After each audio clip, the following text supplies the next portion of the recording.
자, 우리 옆에 분들에게 오늘 부활절이니까요. 우리 부활의 기쁜 소식과 함께 축복하도록 하겠습니다. 자, 이렇게 인사하겠습니다. 예수님이 부활하셨습니다. 자, 인사 나누겠습니다. 예수님이 부활하셨습니다. 네, 주님의 이름으로 사랑하며 축복합니다. 인사하겠습니다. 주님의 이름으로 사랑하며 축복합니다. 아멘. 네, 늘 드리는 말씀이지만 축복은 남발하자. 네, 축복은 남발해도 괜찮다.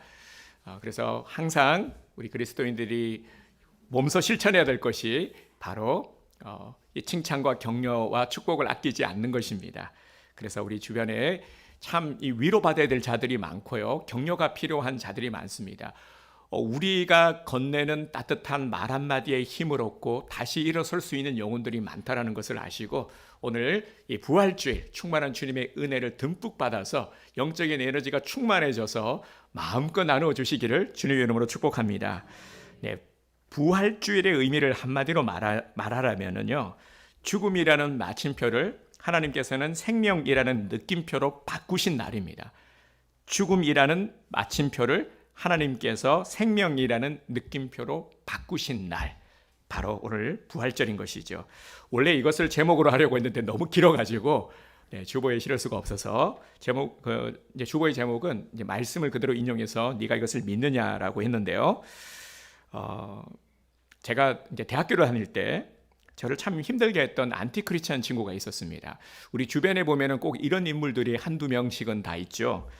이 친구는 심심하면은 저를 아주 곤란에 빠뜨리는 그런 질문을 많이 하곤 했습니다. 뭐 예를 들어서 너 하나님 믿지? 제가 이제 그 친구에게 교회 가자는 말을 여러 번 했었거든요. 이제 전도를 하려고, 이제 가까운 또 친한 친구기도 했고, 그러면 이제 이 친구는 이렇게 얘기를 하는 겁니다. 하나님을 지금 내 눈앞에 보여주면 하나님 앞에, 하나님 너 믿잖아, 하나님 살아 계시지, 그러면 왜 하나님을 못 보여주느냐? 하나님 보여주면 나 바로 믿고 바로 교회 간다. 지금부터 나 크리스찬 된다. 근데 이렇게 얘기를 하는 거였습니다. 저는 이제 이런 친구의 말에 상당히 난감할 때가 많았죠. 그 난감해 하면은, 너 하나님 살아 계시고 너 기도하면 하나님 들어주시잖아. 근데 왜 너 기도는 안 들어주는데? 뭐 이런 얘기를 하는 거죠. 그때는 제가 뭐라고 말해야 될지 몰라서 참 난감했습니다. 그러면 그 친구는 이런 모습을 보고 재밌으니까 더 막 이제 또 얘기를 하는 거죠. 이런 경험들 혹시 우리 성도님들 있으실 거라 생각을 합니다. 그래서 제가 이때 이후로 제가 이제 신학을 하고 나서 어떤 데 관심을 가졌냐면은 또 생각해 보니까 또 이런 것들이 이렇게 생각할 만한 거예요. 믿음이 있는 사람, 우리들은 이걸 당연하게 여기는 것, 그러니까 우리가 당연하다 여기는 것들을 믿음 없는 사람들은 정말 궁금해할 수 있다는 거죠.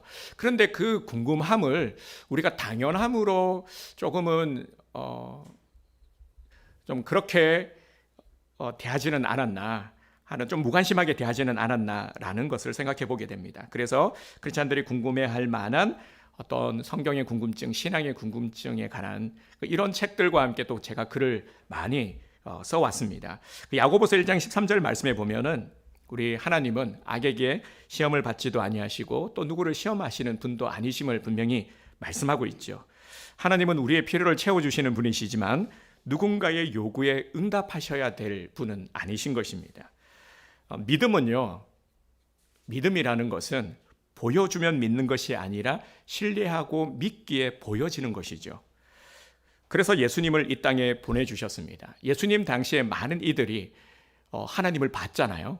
예수님은 성자 하나님이시니까 예수님을 눈으로 봤어요. 그것뿐입니까? 예수님의 말씀을 직접 귀로 들었고 예수님이 행하시는 많은 기적들을 직접 보고 체험했습니다. 그런데 믿었습니까? 물론 소수의 사람들은 믿었지만 대다수의 사람들은 보고도 믿지 않았어요. 자꾸 표적을 구했고 보여주셔도 믿지 않았어요. 하지만 그럼에도 많은 또 부활의 증인들을 통해서 지금까지 복음이 증거되어 왔죠. 이제 우리들 차례인 것입니다. 오늘 우리들을 주님께서 여러분 부르셨음을 믿으십니까? 근데 우리는 크리스찬이잖아요. 이 이름이 부끄럽지 않아야 되겠죠. 그래서 오늘날 우리 교회가 힘이 없어요. 왜냐하면 성도들이 힘이 없으니까요. 왜 힘이 없느냐 하면은 바로 우리가 구원의 확신부터 시작을 해서요. 우리 믿음이 너무나도 연약하기 때문에요.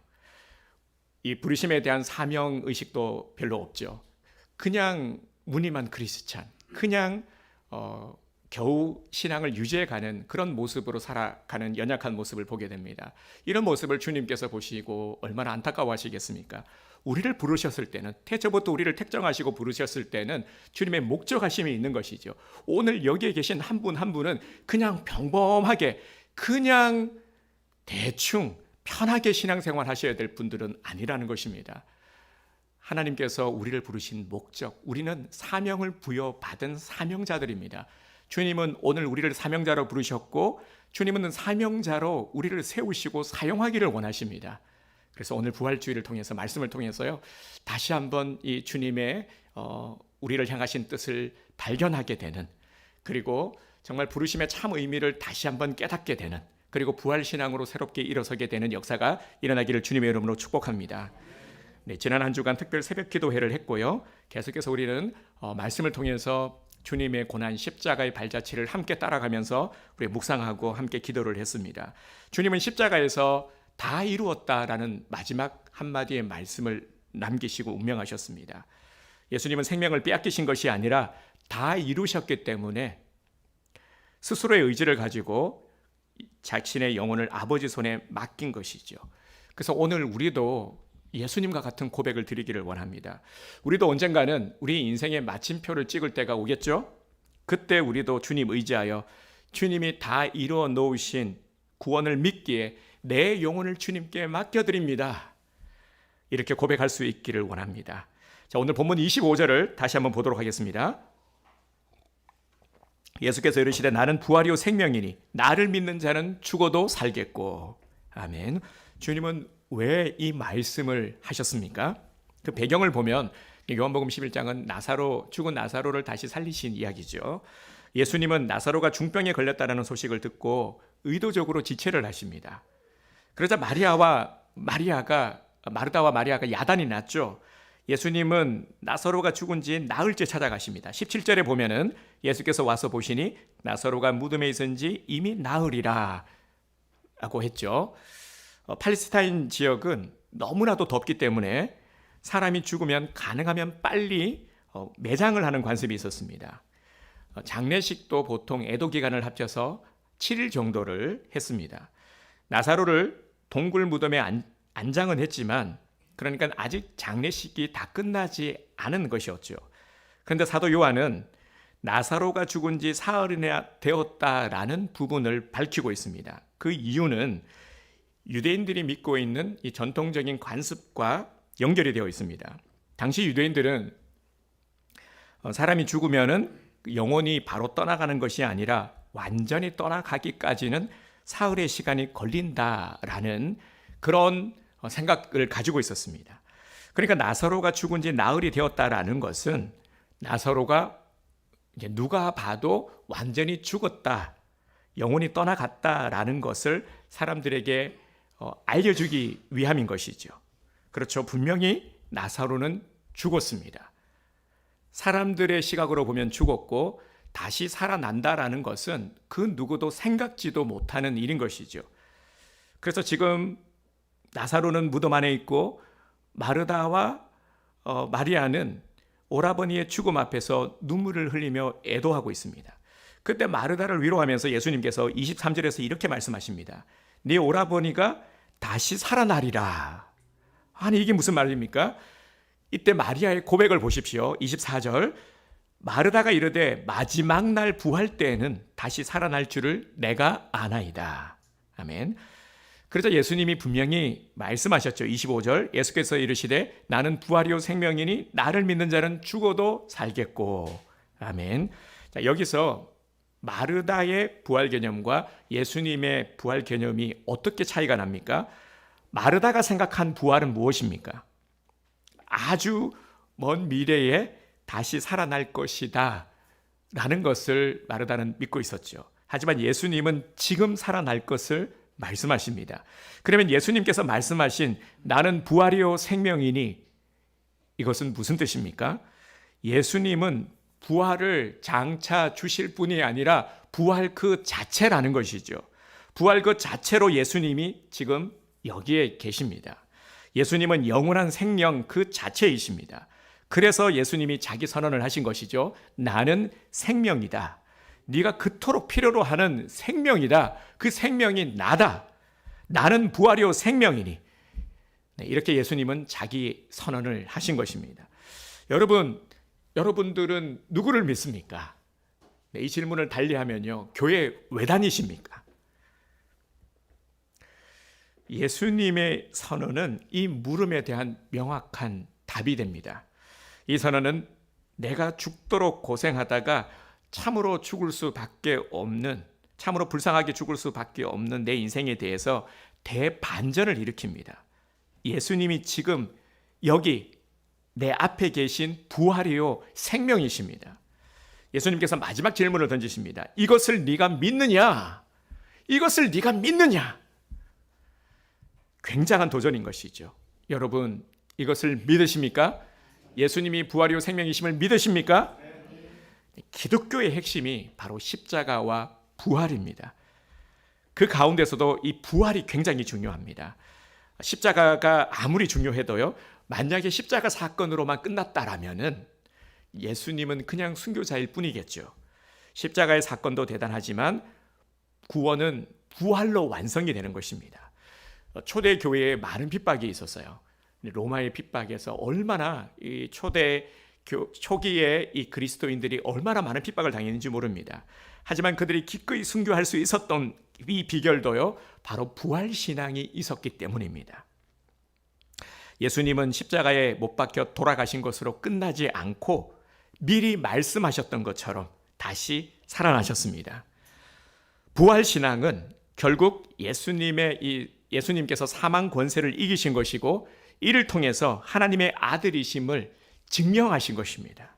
성경의 말씀대로 다시 살아나신 언약의 완성이 바로 부활입니다. 우리가 믿는 것은 예수님의 십자가와 부활이고요. 이 증거해야 될 복음의 중심에 바로 이 십자가와 부활이 있습니다. 십자가를 완성한 것이 부활입니다. 그렇게 부활은 새로운 창조 사건인 것이죠. 죄로 인해서 사망의 권세 아래서 영원히 죽을 수밖에 없는 인류에게 예수 그리스도의 십자가의 죽음을 통해서 새로운 생명의 역사, 재창조의 역사가 일어난 것입니다. 그래서 기독교의 모든 것을 통틀어서 가장 위대한 사건이 바로 예수님의 부활입니다. 예수님은 모든 사람들이 보는 앞에서 죽은 나사로를 살리셨습니다. 그래서 이를 증명해 주셨죠. 무엇을요? 예수님이 부활이요 생명이심을 증명해 주신 것입니다. 사랑하는 성도 여러분, 우리의 현실을 한번 돌아보기 원합니다. 오늘 우리 성도님들은 부활에 대해서 어떤 생각을 가지고 계셨습니까? 교회를 다니는 분들 중에서도요, 많은 분들이 부활을 믿지 못합니다. 부활을 안 믿는 분들이 굉장히 많습니다. 교회에서 늘 얘기하니까 들어주려고 하고 믿어주려고 하는 것이지 이성적으로 믿으려고 하니까 이것이 안 믿어지는 겁니다. 왜 안 믿어지냐면은 이성적으로, 논리적으로 우리 그런 분들이 있잖아요. 나는 납득이 돼야, 이해가 돼야 믿겠다. 이런 분들은 굉장히 말씀을 받아들이는 것이 쉽지 않습니다. 하지만 이런 분들을 또 하나님께서 기가 막히게 또 사용하시기도 합니다. 종교 중에서요, 부활을 핵심 교리로 삼는 종교는 기독교가 유일합니다. 그만큼 이 또 부활을 믿는 것이 쉬운 일이 아닌 것이죠. 여러분, 부활이 왜 중요합니까? 왜 교회에서 부활을 강조합니까? 왜 오늘 우리가 이 부활절을 기념하여 예배를 드립니까? 부활을 설명하기 위해서는 죽음을 먼저 우리가 알아야 되겠죠. 죽음이라는 것, 이 죽음의 힘이 너무나도 강력합니다. 그 누구라 할지라도 죽음 앞에서는 속수무책 아닙니까? 진시 황제의 불로초 사건 우리 너무나도 잘 알고 있죠. 지금까지 많은 사람들이 죽음을 극복하기 위한 시도와 노력들을 해왔지만 그 누구도 죽음을 정복하지 못했습니다. 그래서 대부분의 사람들은 죽음을 두려워하며 살아갈 수밖에 없는 것이죠. 그래서 인간은 존재론적으로요, 원래가 어둡고 침울할 수밖에 없는 것입니다. 그래서 하나님을 믿지 않는 사람들의 얼굴이 왜 그렇게 차갑고 어둡냐? 그럴 수밖에 없는 거예요. 그게 당연한 겁니다. 왜냐하면 모두가 죽음을 향해 가고 있기 때문입니다. 그리고 그 결과를 바꿀 수도 없으니 말입니다. 그래서 선택할 수 있는 최선의 방법이 뭐냐? 바로 죽음을 가리기 위해서 어떻게든 생각지 않으려고 하고 죽음을 멀리하려고 하고 어떻게든 부정하려고 노력을 합니다. 거부하고 싶고 의식적으로 생각하지 않으려고 하죠. 그래서 사람들과 대화를 하다가 이런 얘기를 만약에 한다고 생각해 보세요. 야, 그런데 말이야, 우리도 진지하게 죽음을 생각해야 될 때가 되지 않았니? 너는 죽음에 대해서 어떻게 생각하니? 이런 말 하면은 어떻습니까? 분위기가 싸해지죠. 네, 그리고 아마 나와 얘기를 안 하고 싶어 할 겁니다. 생각하기 싫어하니까요. 사람들이 암묵적 금기어가 죽음이라는 단어죠. 알고 있지만, 피할 수 없음을 알고 있지만 너무나도 두렵기 때문에 피하려고 하는 것입니다. 죽음에 관한 너무나도 유명한 이야기가 있죠. 세계 4대 성인 중에서 한 명인 공자에게 제자 게로가 묻습니다. 먼저 뭐 물으냐면요, 귀신을 섬기는 것에 대해서 알려주십시오 라고 하자 공자는 살아있는 사람도 제대로 섬기지 못하는데 어찌 귀신을 섬기겠느냐, 아주 현실적인 대답을 해주었고요. 그 다음 질문이 뭐였냐면 죽음에 대해서 물었습니다. 그래서 공자가 뭐라고 대답했냐면 삶을 다 알지 못하는데 어찌 죽음을 알겠느냐. 참 진솔한 대답인 것이죠. 죽음을 알 수 없으니까 알 수 없는 이 영역으로 남겨두었지만 우리 기독교는 예수님의 부활을 통해서 죽음 이후의 세계를 선포합니다. 요즘 보면 무속인들이 굉장히 많습니다. 광고도 하고요. TV 예능 프로에도 MG 무속인들이 나오지 않습니까? 혹시 보신 분들 계십니까? 저도 우리 딸 얘기 듣고 알았어요. 그래서 요즘은 진짜 그 MG 무속인들이 나와서요, 뭘 하냐면은 최고의 운명술사를 가리기 위한 서바이벌을 하는 거예요. 야, 진짜 요즘은 별거 다 하는구나라는 생각을 했습니다. 그런데 또 한편으로는 이게 좀 웃을 일만은 아니라는 것이죠. 나라가 어수선해지고 사람들의 삶이 불안정해지니까 사람들이 어디를 찾아가냐면 무속인을 찾습니다. 그 이유가 뭐냐면 우리 성도님들이 잘 아시겠지만 불안하니까 답을 얻기 위해서요.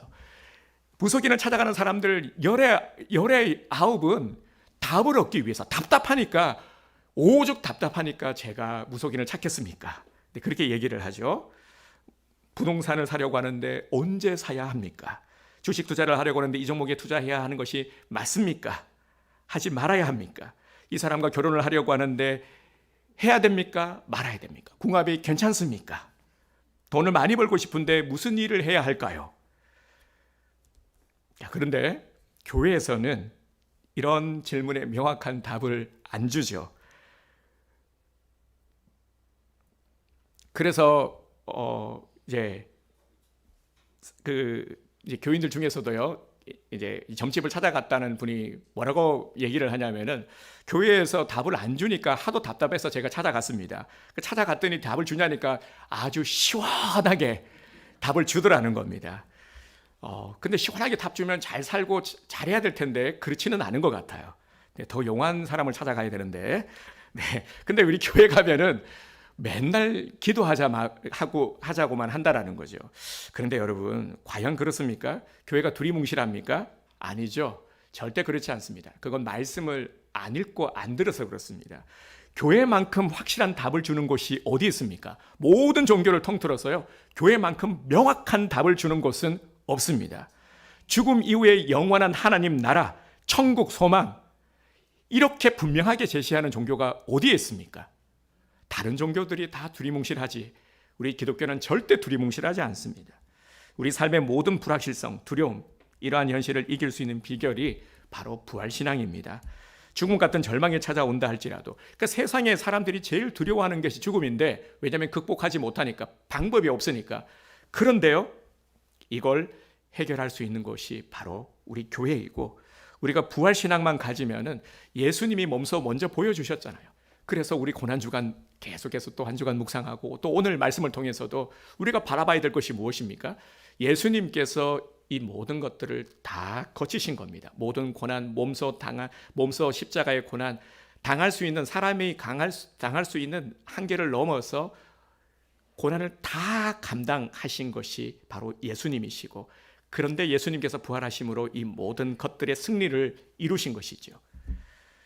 그래서 우리가 이 부활신앙을 가지게 되면 이 안에는 이런 예수님의 고난을 받아들이고 또 그리고 이 예수님이 부활이요 생명 되심을 우리가 믿는 고백을 부활신앙에 담는 것이죠.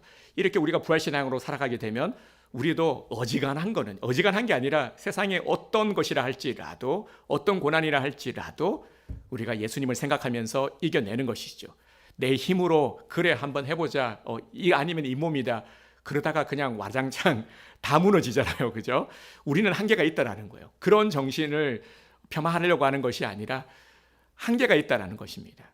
하지만 우리가 예수님을 생각할 때, 우리가 예수님의 보혈의 피를 힘입을 때, 그럴 때 우리는 세상에 어떤 고난이라 할지라도 예수님께서 이미 승리를 이루셨는데 우리가 선포하면서 나아가는 겁니다. 그러면 이겨낼 수가 있는 것입니다. 이게 우리의 또 특권인 것이죠. 우리가 가질 수 있는 능력인 것입니다. 이걸 우리가 알아야 됩니다. 다시 회복해야 하는 것이죠. 그래서 세상이 가장 극한 두려움, 공포가 죽음인데, 이 죽음 같은 절망이 찾아온다 할지라도 부활신앙만 있으면 거뜬히 우리는 이길 수 있다라는 것입니다.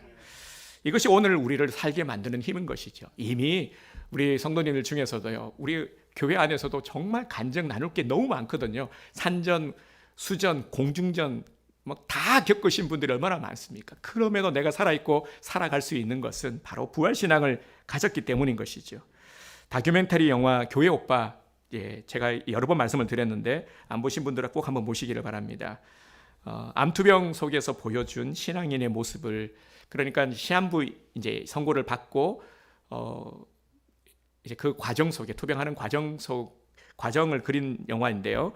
죽음을 목전에 두고서도 두려워하지 않고 이 마약성 진통제도 거부하고 모든 고통을 감수하면서 그가 남긴 말이 아직도 제 귀에 생생합니다. 통증이 너무 견디기 힘든데 그동안 자기가 교회를 다니면서 이제 예수님의 고난 십자가 이게 말로만 들었을 때는 몰랐는데 내가 아파 보니까, 내가 너무 견디기 힘든 고통을 당해 보니까 이제서야 예수님을 좀 더 알 것 같습니다.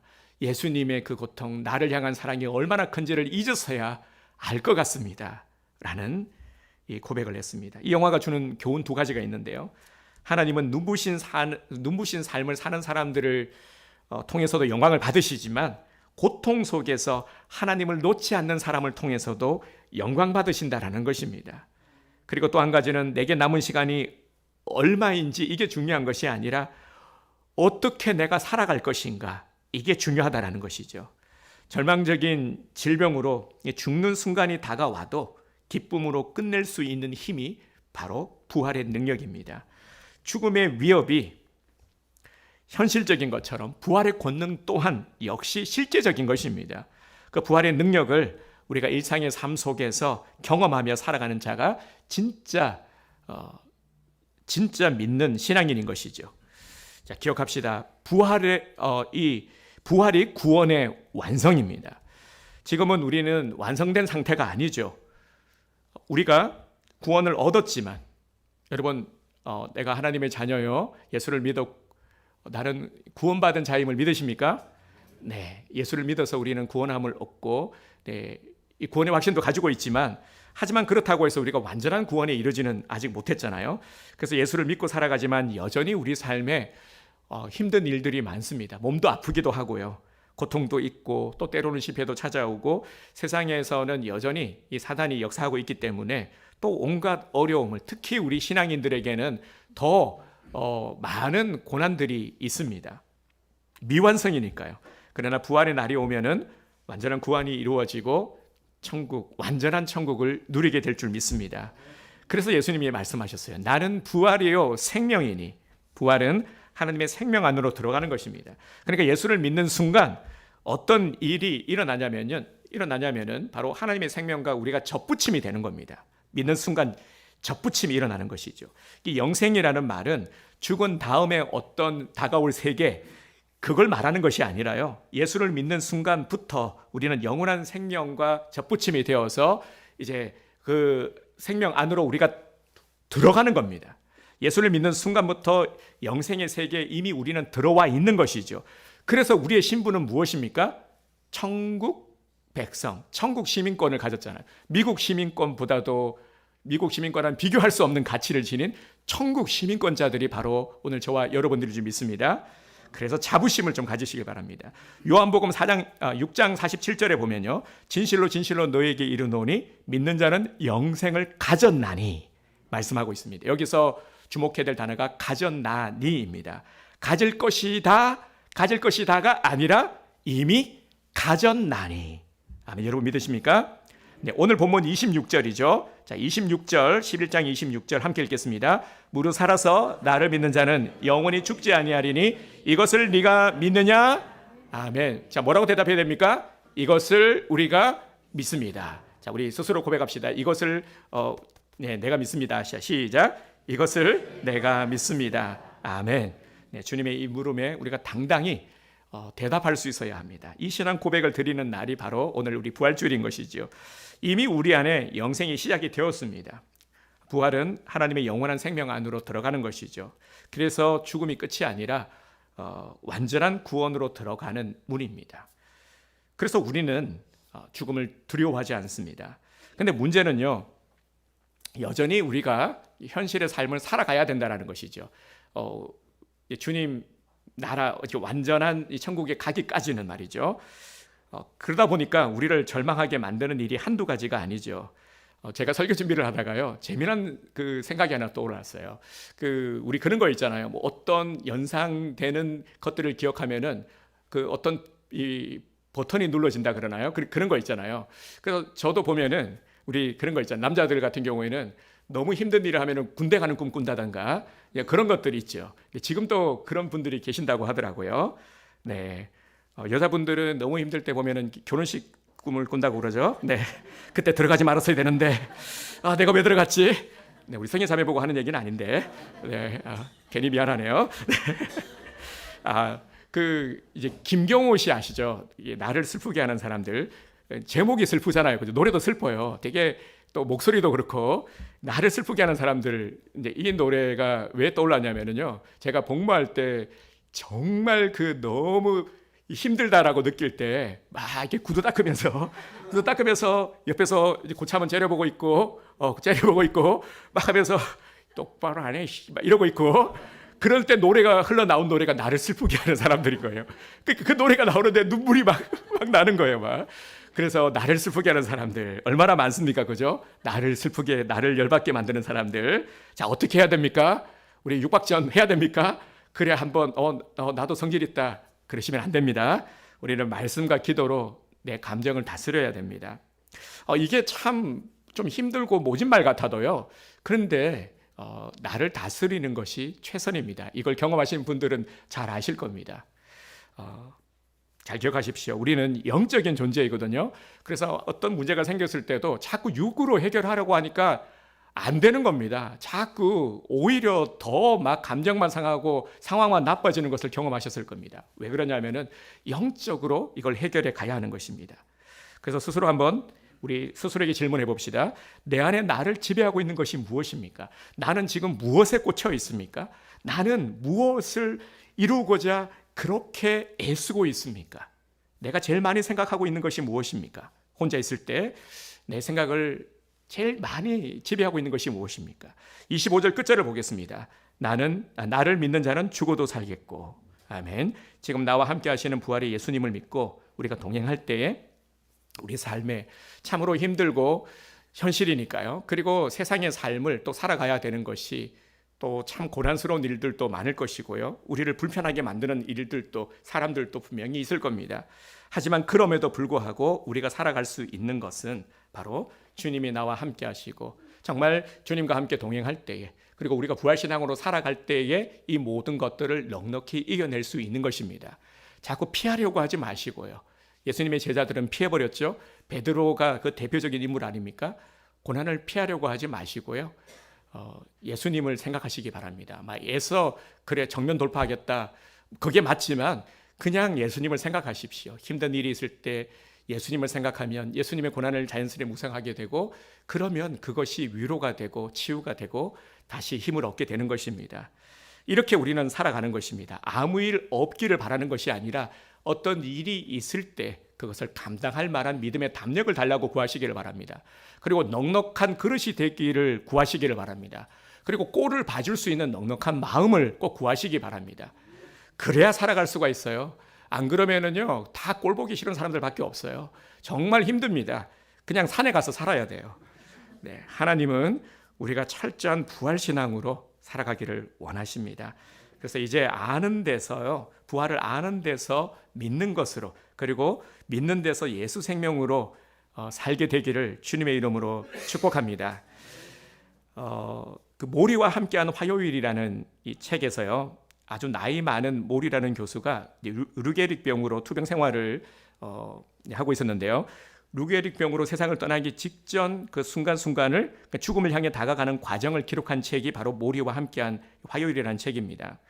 이 모리 교수의 학생이었던 이 미치라는 학생과 함께 대화를 나누면서 함께 했던 화요일, 그 마지막 시간을 기억하면서 이 죽음의 문제를 다룬 책인데, 그런데 그때 이 모리라는 노교수가 미치라는 학생에게 했던 말 한마디가 아주 인상적이어서 소개를 해드리려고 합니다. 그는 이렇게 이야기를 합니다. 사람들은 모두 다 죽게 된다는 것을 알고 있지만 자기가 죽는다라는 것을 믿는 사람은 하나도 없다네. 그들이 정말 자기가 죽는다라는 것을 믿는다면 사람들은 다 달라질 거야 라는 이야기를 합니다. 그렇죠? 우리가 죽는다라는 것을 알고는 있지만 그것이 나의 죽음이라는 것을 생각해 본 적이 있으십니까? 자, 예수 생명의 삶은 바로 예수를 믿는 순간 우리에게 이미 시작이 되었습니다. 영원하신 하나님이 우리 안에 살아계시기 때문에 가능한 일입니다. 영원하신 하나님이 지금 우리와 함께 하십니다. 생명을 붙잡지 못한 사람들이 있다면, 오늘 이 자리에 계시다면 오늘 부활이요 생명 되시는 예수 그리스도 앞에 나오시기를 바랍니다. 이것을 네가 믿느냐? 그 부활의 주님이 나의 능력의 주님이심을 고백하시기를 바랍니다. 문제 해결의 답은 누구요? 오직 예수 그리스도. 자, 제가 이렇게 말씀드리면은 예수 그리스도를 말씀하시면 됩니다. 문제 해결의 유일한 답은 절망과 낙심의 유일한 해결책은 죽음에 대한 유일한 대답은 아멘. 네, 오직 예수 그리스도밖에 없습니다. 죽음과 사망의 권세를 이기신 예수 그리스도께서 함께 계심을 믿는 자는 그 어떤 죽음이 다가온다 할지라도 절대 굴하지 않습니다. 오직 부활의 능력으로 담대히 살아가시기를 바랍니다. 네, 세상에 고개 숙이지 말고 주눅들지 마시고요. 당당하게 하나님의 자녀로서 천국 백성으로서 당당하게 우리에게 주어진 이 권세, 능력을 마음껏 사용하시면서 살아가시기를 바랍니다.